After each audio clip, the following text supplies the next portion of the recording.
What's up, everybody? Welcome back to another episode of Third and Longhorn. Today we have an awesome guest. I'm very excited about this one. We get to find out how the sausage is made at Texas. We get to go behind the scenes. Everybody always wonders how everything online looks so incredible, all the videos, all the photos. Well, the man right here is where a lot of that trickles down from. So we have a very special guest, Caten Hyde. Caten, welcome. Let's go, baby. Caten, I'm going to go through the title. This is going to take me a second to read through it. Caten is the Senior Associate Athletic Director, Creative Development, and Video Production. Did I get that right? I'll take it. I stole that from the webpage, so I hope it was right. But man, we always start these off the exact same way, and it's how did you get to Texas? Can you take us through your story and your journey? Yeah, absolutely. And Nick, I know you like to have a little fun, so I'll say it's an honor to be up here with some Longhorn legends and you. So appreciate you guys having me on. We just had Mad Dog on here, and he was like, I know all you guys are warriors and hardcore, and I'm just like, oh, yeah, okay, cool. Yeah, no, thanks for having me on. I've been at Texas almost 6 years now, so I'm still learning the ropes on the 40 acres a little bit, but also it's been cool to put a fresh set of eyes on things here at Texas. So, several years ago, I was an undergrad at TCU. I was charting pitches for Jim Schlossnagle and Tony Vitello, who's now the head coach at Tennessee. He was the pitching coach at the time, so I was charting pitches for those guys the season following their first appearance in the College World Series, and so that was kind of my start in college athletics. Ended up as a graduate assistant on the grounds crew, taking out the trash, painting the foul lines, power washing, security for the football coaches going up to the box and down at halftime. I did a little bit of everything in that role, and then at the time, social media and the importance was starting to gain a lot of traction in the recruiting space. At TCU, I was Gary Patterson's first social media coordinator on his football staff. In grad school, I did a project on the student athletes view themselves as an extension of the brand that they're playing for, and I was proud of my research project. I slapped it down on the athletic director at the time, Chris Del Conte's desk, and said, I think you might enjoy this read. And he allegedly read the whole thing front to back. And anyway, it just turned out great. And then Chris came down here in December of 17. My boss, Drew Martin, came down in July of 18, and I came in May of 19. So it's been a thrill ever since. Was that always your calling? So whenever you went to TCU, did you want to be a part of the baseball program from the sense of helping facilitate it? Did you want to go into the creative space? Like, had that always been your calling? And now, as a senior associate AD, was that the steps that you kind of envisioned in your mind that you would take to get to that next level? Yeah, always far from as good of an athlete as any of you guys sitting up here. Minus Nick. Minus Nick. But always had a passion for sports. And when I was younger, I was also into Legos pretty good. I got a Steven Spielberg Lego Movie Maker set as a kid, and that sent me down the path of wanting to make videos, make graphics, photography. That sent me down that path, so I got to just kind of marry that with sports. And creative, and it's been really cool ever since. Yeah. So do you see yourself as an artist? Do you think of yourself as an artist? Yeah, that's a great question. Nowadays, I do a lot more paperwork than I do art, but I do shoot photos most often. I'll shoot some video. I like editing video. But yeah, these days I do a lot more paperwork than I do anything making cool stuff, as we say sometimes. So yeah. Being able to, Caten, work with our fans, you being a Horn Frog, and coming here to the University of Texas, we're very passionate about our Longhorns. How has it been being able to operate and work with our passionate fans? There are pros and cons to being a Longhorn. Sure. That's a great question, DJ. I think One thing I'll say is there's been a lot of winning at Texas, right? Especially when you look at some of the spring sports, Olympic sports, there's been a lot of winning. From a fan engagement standpoint, from a branding in the new age of digital and social media standpoint, I think we're still waking up a sleeping giant. Okay. I think there's a lot of work to be done still in this space where in some ways you might even say Texas got a late jump on some things in the digital space. So on our staff, we actually have several members from different SEC schools, but we actually don't have on our creative staff, we don't have a full-time Texas grad anymore. We had one, he was a legend, he retired after like 30 years of working at Texas. But why I like to give that reasoning is because really what we're all like mercenaries down here to help wake up this sleeping giant and put a fresh set of eyes on things. So I call them our Texas traps, like things you know in your orientation packet almost. Hey man, here's some things you need to not do, right? So we try to be aware of those pretty early on, right? But there's still unique things about this place that I learn every day, but it's been really cool to be able to bring some different mindsets to certain things that maybe were done a certain way for a long time, and then whether a coaching change or a change in mindset of the fan base have allowed for certain things to explode and them get really excited about it. Yeah, I got a question for you, Caten. You talk about the Texas Longhorns waking up a sleeping giant in the digital space. Well, we saw, with us moving to the SEC, we saw the loss of the Longhorn Network, but we transitioned that into a digital app. Could you kind of tell us how that transpired and what the vision is moving forward for that? Yeah, absolutely. So because of the very lucrative deal that Texas would take 100 times out of 100 times from ESPN in regards to the Longhorn Network, right? So television was handled by ESPN. And then the video board shows inside of the venues, that production was outsourced to Texas for over 30 years. So when you look at Power 5 at the time, Power 4 now, production facilities similar to even this one we're in today, Texas was in last place out of all Power 5, Power 4 schools because ESPN had it handled on the television side and it was outsourced on the video board side. So when you look at a university like Texas where people are coming to school to learn production and sit in a class taught by Matthew McConaughey. When Texas is in last place, that's not a good place to be, right? So with our transition into the Southeastern Conference, we were now in the television business because the way it's set up for SEC schools, ACC schools, is the schools themselves, the athletic departments, are producing their games for the network, right? So we had to get up to speed in a hurry. And then you might remember there was some question about when we were going in the SEC. Right. Are we going to go in 24? Are we going to go in 25? Yeah. And it was great for our student athletes to get a fresh start in the SEC, but our runway got cut in half by going a year early, right? So we had to build Texas Studios powered by Dell Technology. We had to get that off the ground in a hurry. And so now Texas staff members and Texas students are responsible for producing the content on SEC Network or ESPN, ESPN2, ESPNU, whatever ESPN network we're on, or Plus. Texas staff and students are responsible for that. And then in venue, this is all content brought to you by Texas full-time and student staff. So it's really cool. And then in regards to the app, right, Longhorn Network, that ESPN staff was fantastic. They did great work, as you know, for many years. There was no longer a place for, right, with the transition to the SEC. So we launched an app. We've got a lot of on-demand content on there. Some really good shows on there. Some really good shows. There's one show with a group of Longhorn legends and Nick called I like this new tagline. So anyway, there's some great on-demand content on there because of our obligations to ESPN. There's not as much live programming on there. Gotcha. The exception, which I know we'll talk about here in a little bit, is beach volleyball. Since they're not in the SEC, we got to put that on live all this past weekend.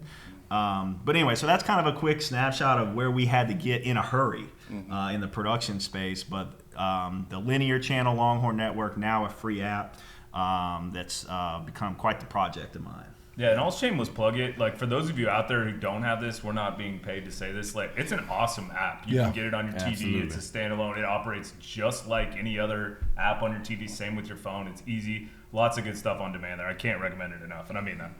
Now you kind of glazed over the Texas studios as if that's like just normal, like Sure. it just happens, right? But I want you to go into detail, talk about what all went into planning the studio, talk about what the space looks like, and then talk about how that impacts the student bodies that are looking forward to getting into production or creativity or trying to go into broadcasting, whatever the case may be. How does that open up more avenues, not just for them, but also for everybody involved? Yeah, absolutely. So, as I mentioned, the runway got cut in half when it was announced that we were going a year early, right? So we had to kind of go pedal to the metal a little bit from feasibility study to construction.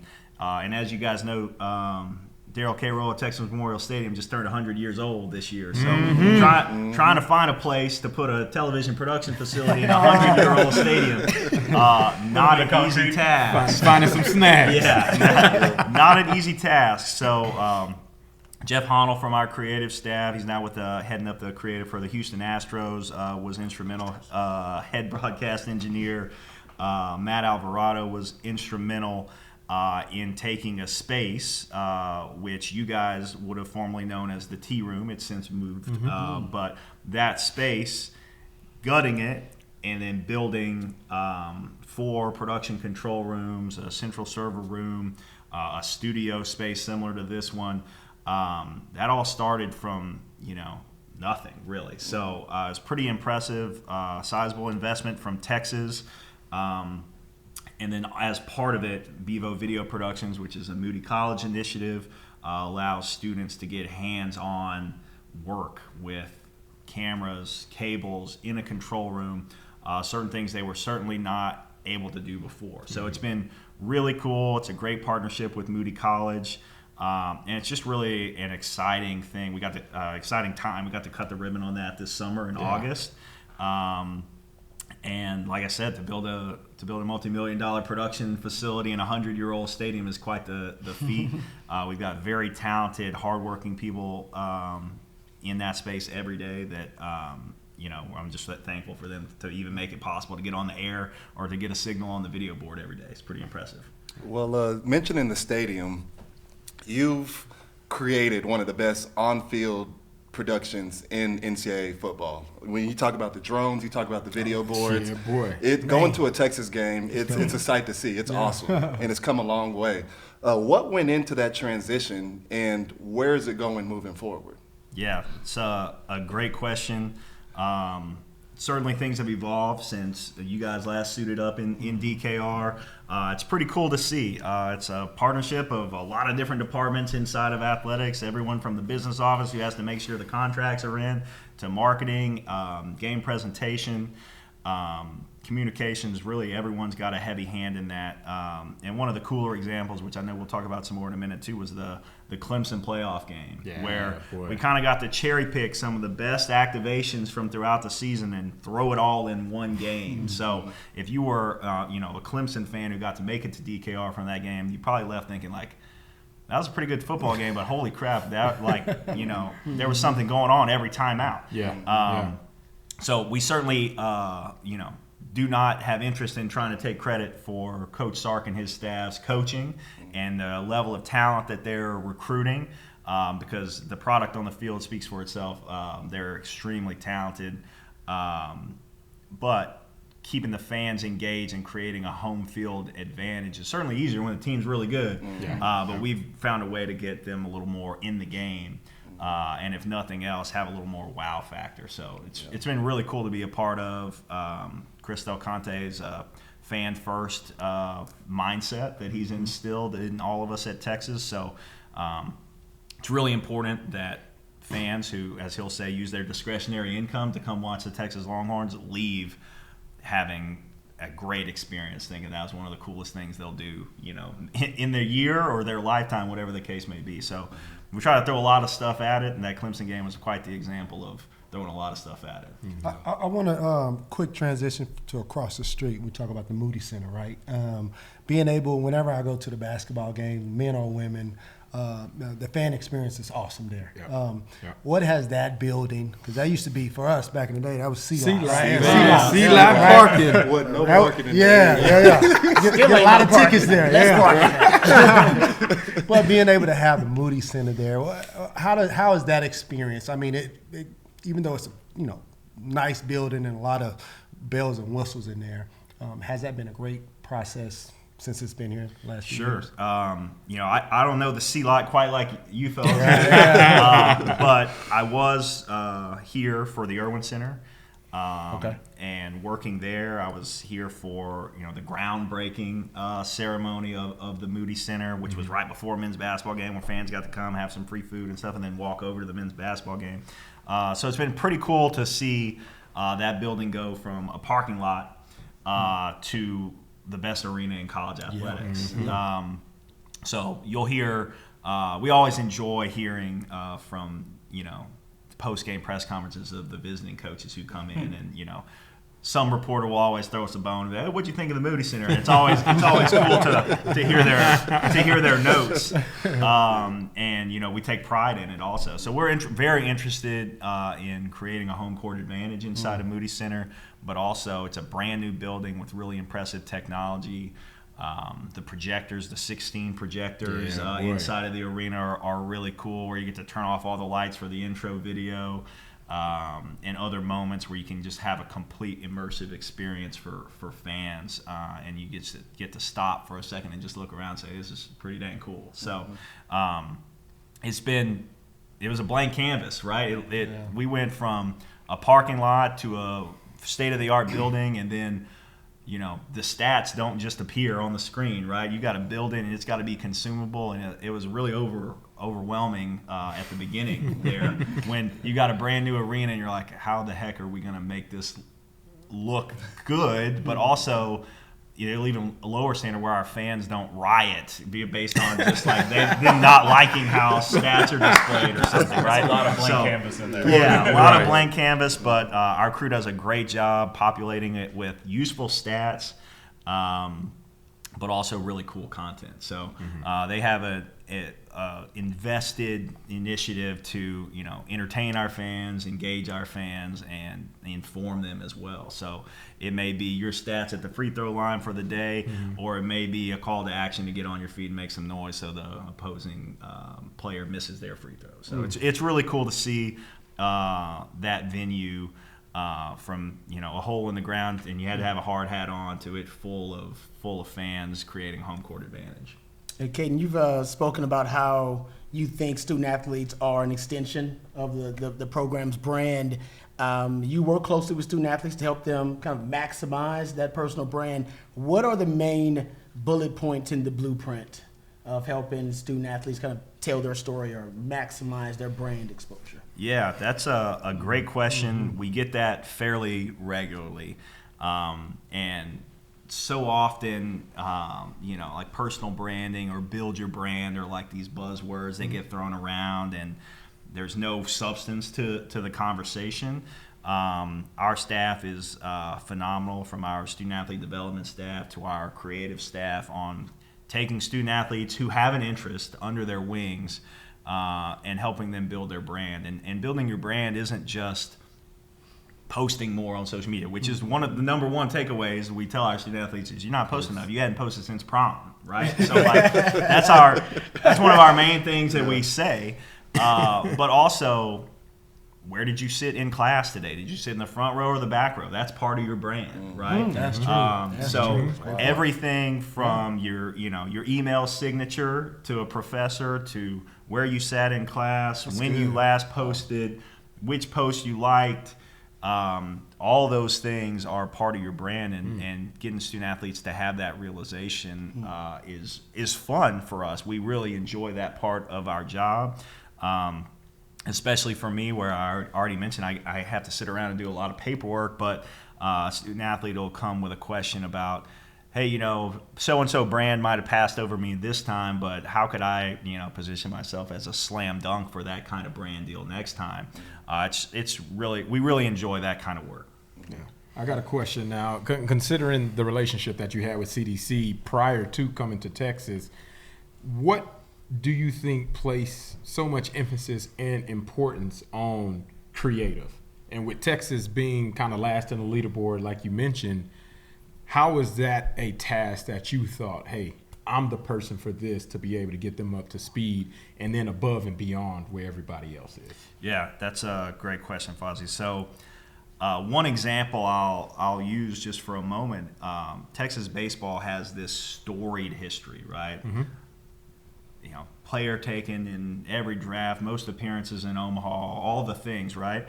And all those things align with a Facebook following, right? Like, Texas should be the most followed team on Facebook. Well, Texas baseball didn't have a Facebook page until 2019. Oh, wow. Right? Okay. So, And that's when you came, right? yeah, so that's it's little things like that where we're digging ourselves out of a hole a little bit, right? So why does it really matter? Well, for a couple reasons. I think first is recruiting, right? Yeah. There are the landscape changes every day on what you can do, what you can't do. Mm-hmm. But from a recruiting standpoint, by the time a prospective student athlete's old enough for you to interact with them, whether it's in the hallway at their high school or in a DM or a text, whatever, a lot of times their mind's already made up on where they're going. It's different for every sport. Football is a little different than basketball, and certainly different in the portal era as well. But what I'm getting at there is social media and creative content is really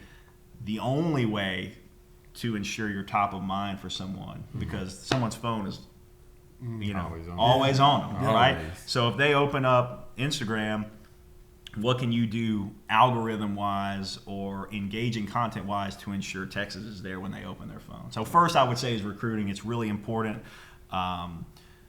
Coach Sark and many other coaches realize the importance of that. And then the second, from a fan standpoint, it's kind of top of the funnel in regards to sales, right? Mm-hmm. We are in the business of not only recruiting, but also, creating FOMO, right? So post so much cool stuff, from the drone show to the flame twirler to whatever, the flyover, post so much cool stuff where if you weren't at the game, you're figuring out how to get to the next one, get there, right? So those are kind of the two main things, and then you're going from top of the funnel to engaging with something on social media to eventually buying a jersey to buying a single game ticket to buying season tickets, and then you're a donor and you're at every game. You can't miss it. So those are the two most important pieces. And, like we already talked about, we're still waking up that sleeping giant a little bit, digging out of a hole. That doesn't mean things were done poorly. That doesn't mean our fan base is not engaged. It just means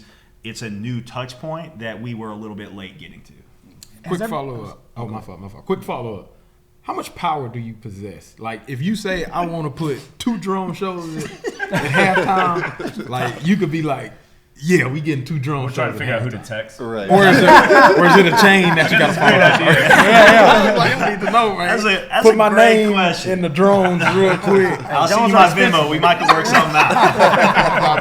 Go ahead, Rod. Go ahead. It costs a little bit of money. No, I would ask you, because you work with a lot of different sports, has there been a sport where you've been able to tell their story and found it especially gratifying because you guys were able to kind of uplift and expand their profile through that storytelling? Yeah, it's a great question. So rowing would be one sport where I'll shout out Coach O'Neill and his team. I know he's chatted with you guys before.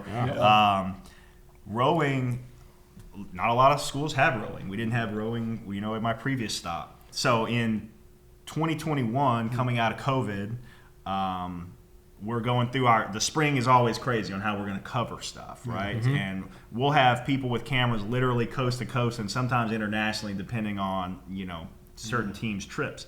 So we're looking, hey, May, who's going with rowing to the championship? And we're looking around the room, and literally everyone is assigned somewhere that we can. Me, I'll go, right? Well, they mess around and win. the whole thing, Right. right? So, and then I'm like, man, they're the real deal. Yeah, you know what I mean? Like Right. none of us can get in a boat and row for a mile, you know, and not pass out, right? So they're the real deal.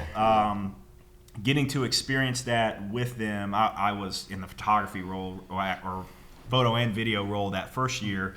I fell in love with the shared struggle is something Coach O'Neill will talk about from a rowing team. I fell in love with just the dynamic of, hey man, sit down and go, right? There is actual strategy to it that he can speak to far better than me. But anyway, rowing is an example where coming out of that championship, we decided, hey, we're gonna do a documentary. And a student, Jordan Prokel, she's now a senior. We will certainly miss her, but she was a freshman at the time, and we shot a bunch of interviews, handed her a bunch of footage, and she came back with a documentary that was phenomenal. Wow. And at the time, we used it to celebrate 50 years, the 50-year anniversary of Title IX. But that is an example of there was a gap in coverage, and they're obviously really passionate and really good, and we wanted to tell that story. So that's just kind of one example. I'd recommend that piece if you haven't got to see it. It's a couple years old now, but it did a great job of kind of setting the table for what's now where they've won 3 of the last 4. So pretty cool project. All right. Well, I gotta ask a question about, take it back to football a little bit, because I know everybody's curious about this. This is a selfish question too, because obviously with winning, success, guys going to the league, there's always something going on in football, right? And I am curious how you handle that, how everything gets planned out with you and Derrick Ochoa, who films amazing stuff. The channel always looks great. The content's cool, whether it's spring practice all the way to like the combine, right? How do you have people everywhere? One, because Bijan will take a picture with Xavier Worthy at a game, and there's always somebody there. It seems like, and everything's covered. Yeah. How does that work? Yeah, that's another great question. First, I'll say I think Derrick Ochoa is phenomenal at his job. Yeah. He's really good.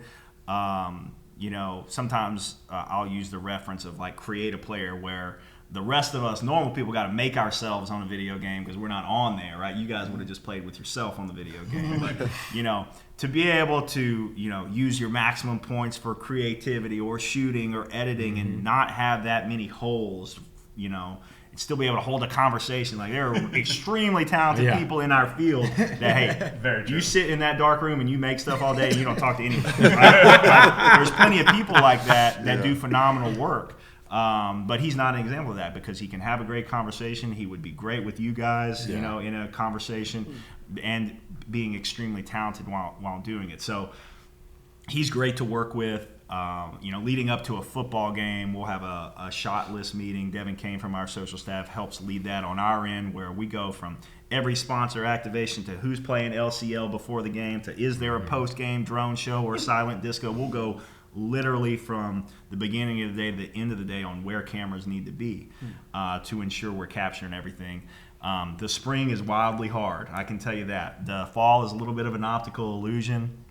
You got 6 or 7 home football games, 6 or 7 road football games, and you got to crush those days. Yeah. But the spring is when every team is competing at a really high level, and then you look up and it's almost spring ball time, right, for football. And so anyway, I didn't really answer your question there, Nick, but we have a huge spreadsheet that goes back to like 2019 when I got here of how we've covered every event. And it's pretty extensive. And we still miss some stuff, right? There's a lot of stuff where some Longhorn legend might swing by practice on no notice because they happen to be in the area, and maybe we scramble and get a camera over there in time, and maybe we don't. Maybe it's a coach snapping it on their phone. But we certainly tried to have a presence at everything. Our students are immensely mission critical for that kind of coverage. But it truly is coast to coast or even international at some different points in the spring. Is there a lot of communication with all the various sporting staffs? Like, Travis Scott pops in. Like, do you guys have a little bit of notice generally on stuff like that? Or, Kevin Hart working out there, things like that? Yeah, we have weekly or bi-weekly different meetings with different sports-specific staff. And external affairs, the way we're set up in the North End Zone is we've got the creative staff, video, communications, John Bianco and his group, and then marketing. We're all in the same hallway. So we can have a lot of conversation and find out pretty important information while we're refilling our water in the kitchenette, right? So that's really helpful. And then we hear from our sports staff pretty regularly, whether it's someone from sports administration or a director of operations or even an assistant coach. When we have a heads up on stuff, we can really knock it out of the park. And when we don't have a heads up on stuff, which happens because it's college athletics, we still try to knock it out of the park. But it just may not be plan A. You guys crush it, man. It's an impressive absolutely. network. Yeah. Kind of going back to the game day experience, for you, do you actually get to enjoy the games, or is it just like 4 hours of just nonstop I'm stress? gonna answer that for him because I've seen him on the sideline. No, he's always moving. Oh man. You know, it's pretty cool. I will say certain moments are more stressful than others, right? You have certain obligations, whether it's a sponsorship or whether it's just to make sure, you know, it's rocking and, you know, there's a home field advantage. My role has evolved since I've been at Texas early on. I could shoot stills during the game, and I certainly enjoy that. When we go on the road, I still try to do that just to get my fix. But at home now, I'm helping facilitate things from the field for our Texas studio staff who's back in the control room. So there may be an issue with a camera operator where they just need a hand. They may need a water. And I can go over there and help with that. I can also keep an eye on other things. Hey, we need someone to grab Matthew McConaughey to lead the stadium in the Texas Fight Champ. Sure, sign me up. So it's that kind of stuff that I help facilitate. We can do some changing to the game plan real time and go grab a Longhorn legend off the sideline or whatever the case may be. Or we may say, hey, it's not dark enough to do this hit yet. Can we push it to the next timeout? So I try to kind of be the eyes and ears for the staff in the control room while they're locked in on cutting cameras or getting from one activation to the next. I try to help with that from the field. But I do have to say, like, I already told you guys I was painting the foul lines and taking out the trash. Like, my wheelhouse does not involve cutting a show, in a control room. So I try to be mindful of that as well, and just try to be a servant leader a little bit and help them out where needed. How much is the city of Austin a luxury for your job in terms of storytelling and branding? I mean, it's a great city. It's a pop culture mecca at this point. Mac would always say, man, the city sells itself. I just got to get the parents here. Yeah. How does this help you in terms of telling the story and branding? Yeah. It's something that we've tried to make a priority for us as a creative staff. And depending on the coaching staff and the sport and maybe even the demographic that they're recruiting, the liveliness of the city varies in importance from a coach's recruiting pitch. But for most of our coaches, the city is a very important piece, right? You can be at a hip-hop concert or a country concert. You could be hiking. You could be paddleboarding. You could be doing any number of things. And that just isn't the case at other places. So we try to tell that story in different ways with our student athletes and show, what is it like to be a student athlete outside of practice and competing. Like there's a new series we're working on right now, Longhorn Life, where we go into that a little bit. But to answer your question, Rod, the city is very important. It's really cool. Live music capital of the world. There's thousands of jobs here. It's an exciting community from a tech standpoint, from a real estate standpoint. So it's really cool. And for those of you who have been in Austin for a long time and certainly longer than me, you've seen it evolve. But it's a really important piece of the sales pitch, if you will, from a recruiting standpoint. You kind of let the cat out the bag on a new series. You said it's called Longhorn Life. Are there going to be any football players on there? Oh, that's good. Yeah, that's a great question. Good job.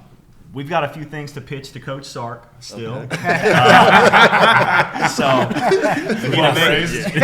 let that out yet. Yeah, need to make sure he's in a good spot with some things we want to do. But we got to do some cool things this last season with the football, from a football program standpoint. It's on the LHN app. Everything from Quinn's story and the evolution of him as a person and a quarterback.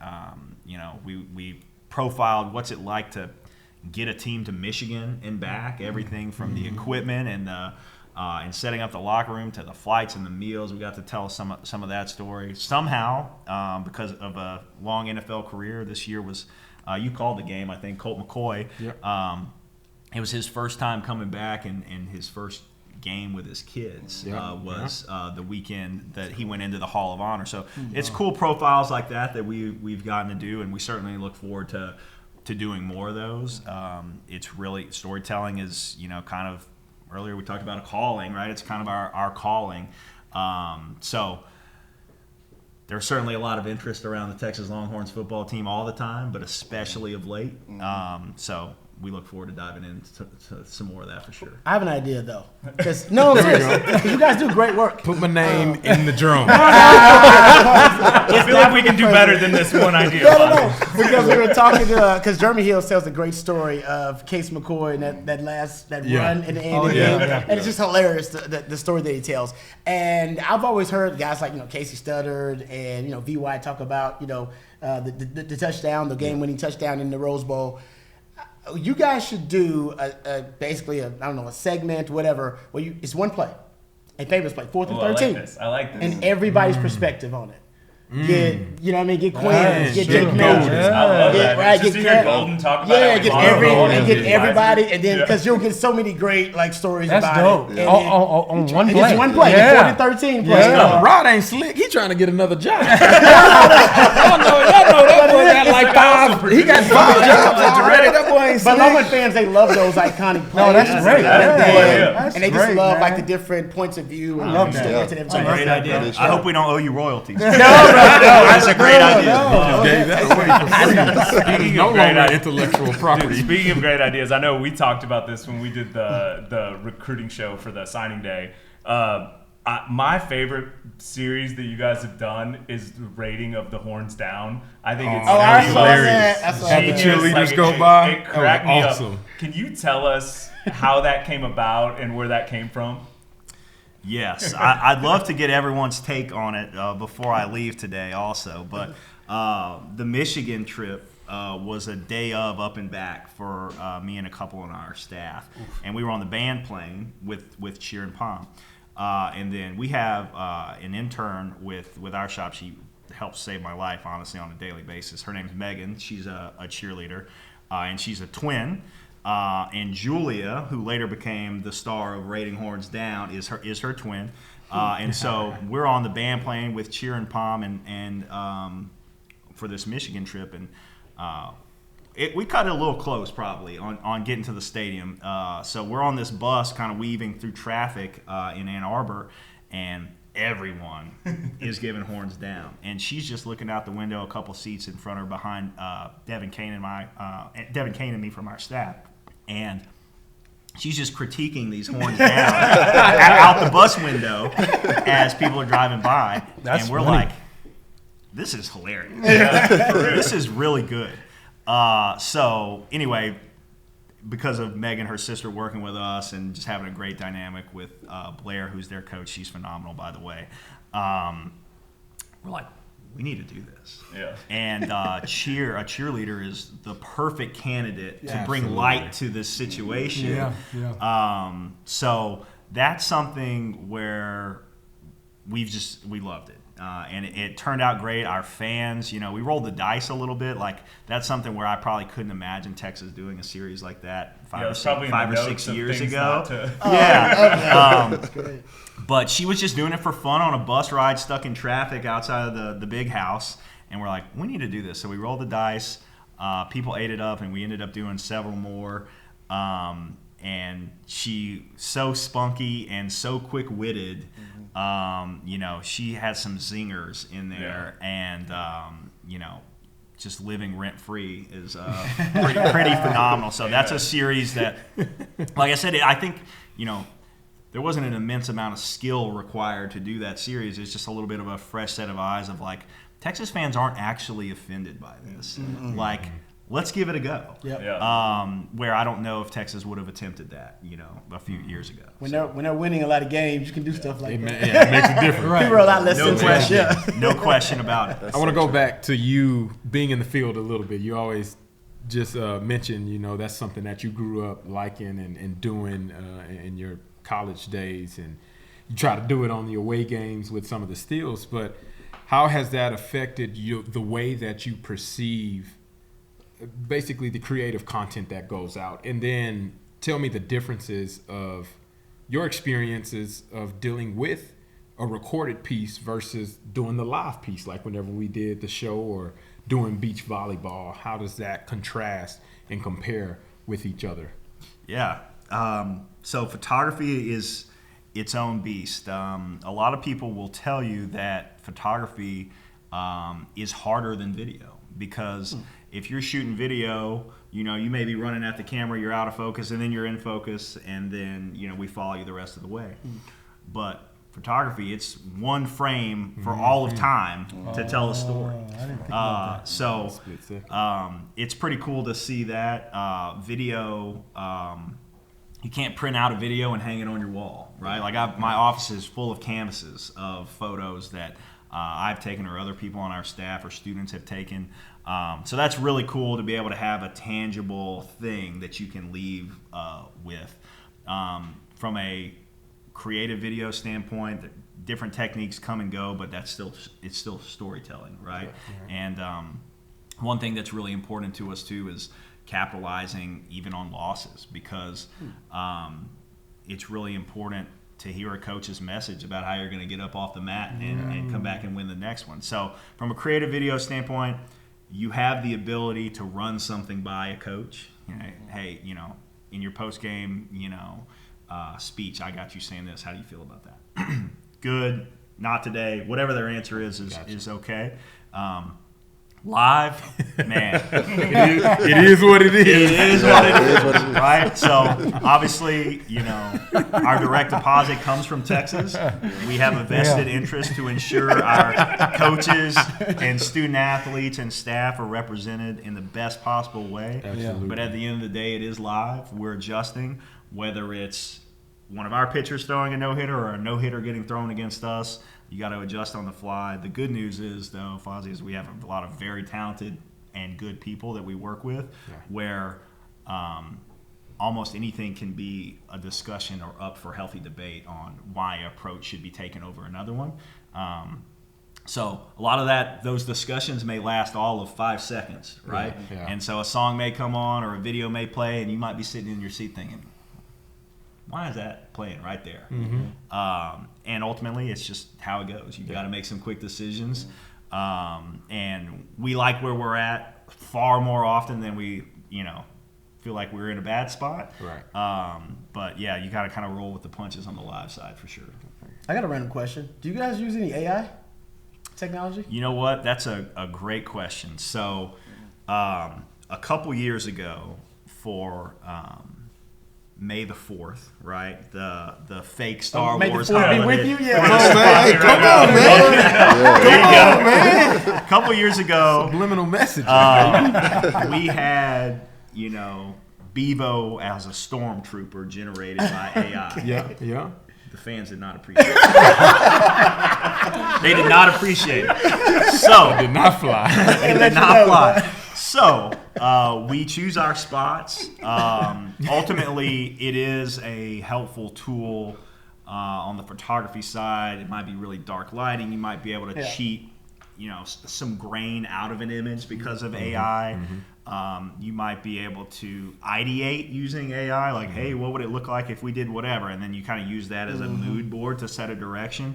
You're not going to see as much AI content from Texas in really any of our fields. Occasionally something will get flagged on AI or flagged on Instagram as AI, and you guys might think, that's weird. Or you might scroll right past it and not think anything of it. In our world, we're thinking, what's that about? And sometimes it's simple Photoshop tricks of like the photo cut off here and you need like 10 more pixels of grass or something, and you ask, before AI was cool, it was just called like generative fill in Photoshop, where it took the grass over here and put it over here. So certain things will get flagged on Instagram for little things like that. It may be just basic correction to a photo, or maybe adding a few pixels of grass.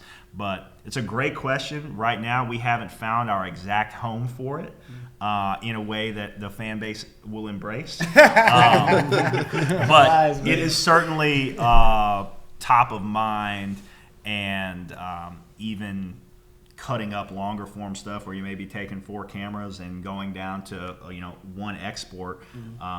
Little tools like that go a long way. Cleaning up some audio on a video. So I don't want to say we're not using it at all, because that would certainly be a lie. Some of the tools just existed prior to AI having the buzz that it has now. But it can take gargly audio and clean it up a little bit. It can take a room noise hum away from a video, or it may pull grain out of a photo. So that's a great question. I think I know the issue with the stormtrooper. You should have did Darth Vader. That's true. That's fair. That's right. That's fair. Because You did good, baby. I don't know that it's going to get a try too, Fozzy. I'm not winning to a different column. Well, Kate, I know we know a lot of the folks that you work with, and you're known as one of the hardest working people at university. I know that for a fact. But obviously, I also know you have a family, etc. How do you balance both? That's also a great question. And I know you wanted to give some shout outs too. So I do. I have my beautiful wife, Kelsey. I've got 3 little girls. I'm a girl dad. I've got a 5-year-old, a 4-year-old, and a 1-year-old. Oh yeah. You working work. Like I said, busy. Yeah. So some days, our job's pretty demanding, which is good for job security. But sometimes you ask, was this deserving of the amount of stress that I just gave it, right? And my wife, who's a nurse practitioner, she often helps put things in perspective for me. Now, she works for a pediatrician where they come to your home now and take care of you. Before that, she worked, in an intensive care unit at a children's hospital. And so any emergency that I would consider an emergency during the day, or any reason why my day got thrown off and it didn't go the way I thought, is, she offers great perspective. And so I don't always get to translate that perspective in a conversation back to a coach or an administrator, because at the time it's their job to ensure we're delivering at a high level. But she offers great perspective, which does not always get appreciated on my part, but I should certainly put more thought into it often, because what we're dealing with, we didn't bring clean water to a village or a town that didn't have clean water till then. We didn't save anyone's life. We didn't bring power to a city without power. What we're doing is college athletics, and it's fun. It's got really high stakes, but it is not life or death. And so she offers great perspective there. So seems like I'm always still trying to get hung up on the phone when I walk home, when I walk in the door each night. But those little girls yelling and screaming, "Daddy!" certainly, Helps people call a little. yeah. It offers a great new lens to put on things, because work is hard. It's very hard, and them 3 little girls are really hard. So I do appreciate the fact that you include them in a lot of the sporting events, etc. I think it's really cool. Yeah, it's cool. If we were counting on me as the lone photographer at a certain event, it'd be pretty hard for me to bring them along. But they got to make it out to beach volleyball and play in the sand after the matches were over. And my hope is that one day they'll realize, dang, that was pretty cool. Some of the stuff we got to do. Most Americans will never probably even step foot inside of a college football stadium, much less get to run around on the field. You know what I mean? So my hope is one day they'll get to see that was pretty cool. But in the meantime, full-time job at work and full-time job at home for sure. Hello. I got one more question for you, Caten. Being a creative, you got to take a swing at things, and some things work and some things don't work. For example, the Horns Down series, excellent. But then you talk about the AI-generated Vivo Stormtrooper, didn't really resonate well. Are there any other things that you could think of that just weren't as successful as anticipated? Whether it's a production, an activation, anything like that? Yeah. I have a list that I keep. I'm not necessarily going to go into anything too specific, but we got plenty of busts, man. Plenty of things where, you look at the comments, you're like, oof. Like, that should have stayed on. They'll tell you instantly. Instant feedback. Yeah, that's one thing about working at Texas, man. People are going to see your work. Yeah. It may be the fans or it may be the haters, right? And there's a lot of people that are keeping eyes on Texas just because they hate Texas. And that's okay. But yeah, there's a fair amount of things that we won't be revisiting, and certain things. I have a great appreciation for a lot of our sponsors, and ultimately, they're integral to running an elite athletics department. Some sponsors are very particular with brand standards and how something needs to look and feel, and other sponsors are like, hey, let it rip, see what you come up with.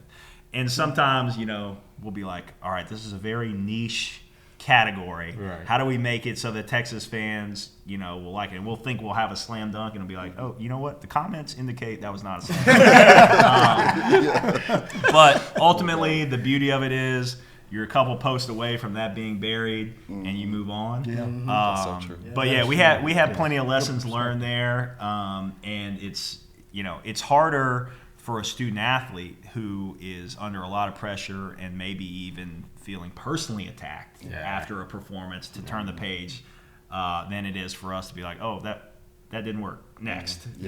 So we also try to have that top of mind as well. On the flip side, though, I'm sure you probably have posted something that you thought was just maybe a normal post, and then it blows up out of proportion. How do you all respond to those types of instances where you didn't necessarily plan for it to go as well as you thought it would, and then do you put more resources behind it to try to create something a little bit more, kind of like the Horns Down series? Yeah, that's another great question. So it comes in different forms, right? So we try to be very cautious about series and not like going all in on something and committing to like 9 of something before we know if the first one's going to work. So we try to have that top of mind. The Horns Down series, we did one, and thank God it worked, right? So we went back to the well and did it a couple more times.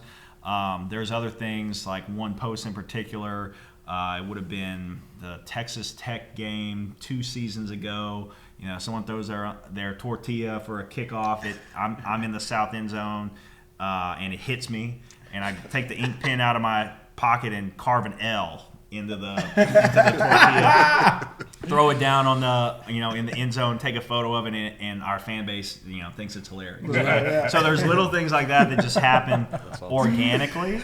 Right. But there's also, I have an appreciation for a willingness to evolve for this place, because there are other brands that are traditional powerhouses that will never evolve and they won't take a risk. And ultimately, a simple post like carving an L into a tortilla, if that's a bust, who cares? Just move on, right? Yeah. But, there's also an appreciation, like I'm saying, for being able to take that risk. That doesn't happen everywhere. Yeah. So to be able to take that risk at a powerful brand like Texas is pretty impressive. It's awesome. Well, before we get out of here, let's end on a high note. Out of everything you've done creatively at Texas, what would you say you're most proud of? If you had to pick one child. Right. We have a student workroom where it's not pretty yet, but we've started a little bit of a shrine for where our students have gone on to work on the creative side. And we've got everything from the college football playoff to SEC schools to talent agencies coast to coast.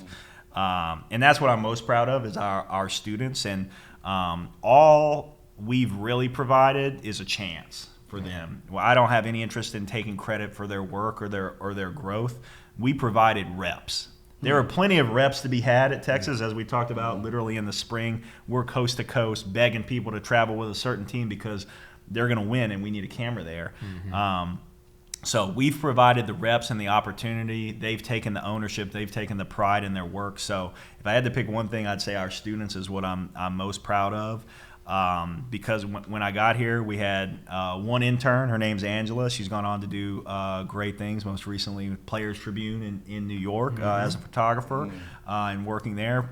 There was one intern when we got here. And so to be able to evolve that program into 30-plus students who have ownership and the coaches know their name and they know their face and they know their work is really point of pride for me. So I don't know that I really answered your question because I didn't get to point to one piece of content that blew up or anything like that. But it's really cool to see students make cool things and then go be successful after Texas. Yeah, I love that, man. Well, man, we can't thank you enough for coming by. We appreciate it. I mean, this was awesome. I learned Thank you for having me on. Absolutely. Appreciate you coming through. Yeah, appreciate you. Hook 'em. Put my name in the drawer.